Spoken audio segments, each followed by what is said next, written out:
Hi friends, welcome to my YouTube channel. ಇವತ್ತು ತುಂಬಾ ಈಸಿಯಾಗಿ ಮನೆಯಲ್ಲೇ ಒಣ ಕೊಬ್ಬರಿ ಹೋಳಿಗೆ ಮಾಡೋಣ. ಹೇಗೆ ಮಾಡೋದು ಅಂತ ನೋಡ್ಕೊಳ್ಳೋಣ ಬನ್ನಿ. ಮೊದಲಿಗೆ 2 ಬೌಲಷ್ಟು ನಾನು ಮೈದಾ ಹಿಟ್ಟನ್ನ ತೊಗೊಂಡಿದ್ದೀನಿ. ಹಾಗೆ ಒಂದು ಚಿಟಿಕೆಯಷ್ಟು ಸ್ವಲ್ಪ ಉಪ್ಪು ಹಾಕ್ಕೊಂಡ್ಬಿಡೋಣ. ಹಾಗೆ ಸ್ವಲ್ಪ ಅಡುಗೆ ಸೋಡಾನು ಹಾಕ್ಕೊಳ್ತಾ ಇದ್ದೀನಿ. ಹಾಕ್ಕೊಂಡು ಚೆನ್ನಾಗಿ ಮಿಕ್ಸ್ ಮಾಡ್ಕೊಳ್ಳೋಣ. ಸ್ವಲ್ಪ ನೀರು ಹಾಕ್ತಾ ಚೆನ್ನಾಗಿ ನಾದ್ಕೊಳ್ಬೇಕು.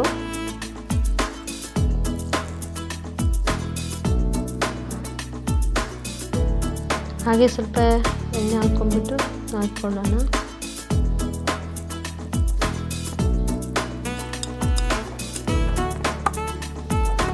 ಈಗ ನಾದಿದಾಗಿದೆ.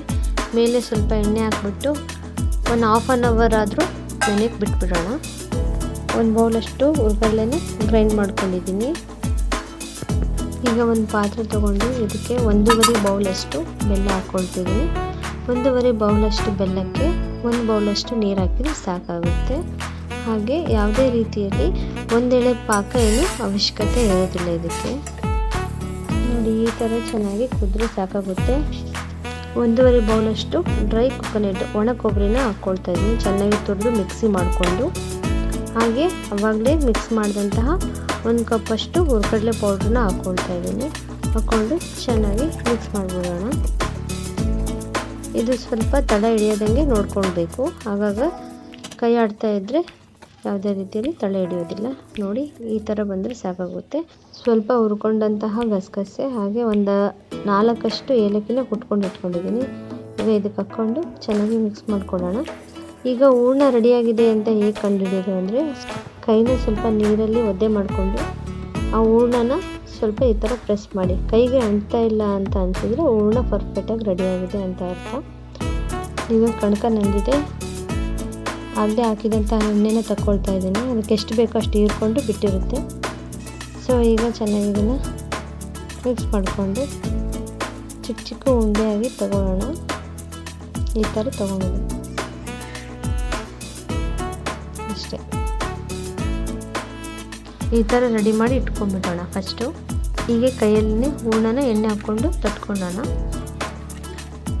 ಹಾಗೆ ಆವಾಗಲೇ ರೆಡಿ ಮಾಡಿ ಇಟ್ಕೊಂಡಂತಹ ಡ್ರೈ ಕೊಕೊನಟ್ ಹೂರ್ಣನ ಇದರಲ್ಲಿ ಇಟ್ಬಿಟ್ಟು ಚೆನ್ನಾಗಿ ಎಲ್ಲ ಕವರ್ ಮಾಡ್ಕೊಬೇಕು. ಸೊ ಈ ಥರ ಇಷ್ಟೇ. ಸ್ವಲ್ಪ ಎಣ್ಣೆ ಹಾಕ್ಬಿಟ್ಟು ಕೈಯಲ್ಲೇ ಲಟ್ಟಿಸ್ಬಿಡೋಣ. ಈ ಥರ ಕೈಯಲ್ಲೇ ಲಟ್ಟಿಸಿದರೆ ಸಾಕಾಗುತ್ತೆ. ಯಾವುದೇ ರೀತಿಯ ಲಟ್ಟಣಿಕೆ ಏನು ಬೇಕಾಗೋದಿಲ್ಲ. ನೋಡಿ, ಇಷ್ಟು ಚೆನ್ನಾಗಿ ಬರ್ತಿದೆ. ಇಷ್ಟೇ.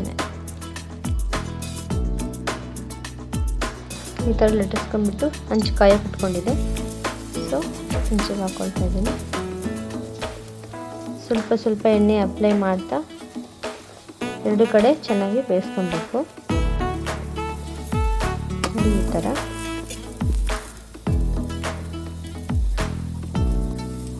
ಈ ಥರ ಬಬ್ಬಲ್ ಬಂದರೆ ಆಲ್ಮೋಸ್ಟ್ ಚೆನ್ನಾಗಿ ಬೆಂದಿದೆ ಅಂತಲೇ ಅರ್ಥ. ಸೊ ಇಷ್ಟೇ ಡ್ರೈ ಕೊಕೊನಟ್ ಹೋಳಿಗೆ ಮಾಡೋದು. ಇದನ್ನೀಗ ತಗೊಂಡ್ಬಿಡೋಣ. ಸಾಕು, ಇಷ್ಟೇ. ನೋಡಿ, ಎಲ್ಲ ಎಷ್ಟು ಪರ್ಫೆಕ್ಟಾಗಿ ಬಂದಿದೆ. ನೀವು ಟ್ರೈ ಮಾಡಿ ಹೇಗೆ ಬಂತು ಅಂತ ಕಮೆಂಟ್ ಮಾಡಿ, ಶೇರ್ ಮಾಡಿ. ನನ್ನ ಯೂಟ್ಯೂಬ್ ಚಾನಲ್ನ ಮರೆಯದೆ ಸಬ್ಸ್ಕ್ರೈಬ್ ಮಾಡ್ಕೊಳ್ಳಿ. ಹಾಗೆ ಬೆಲ್ ಐಕನ್ ಕ್ಲಿಕ್ ಮಾಡಿ.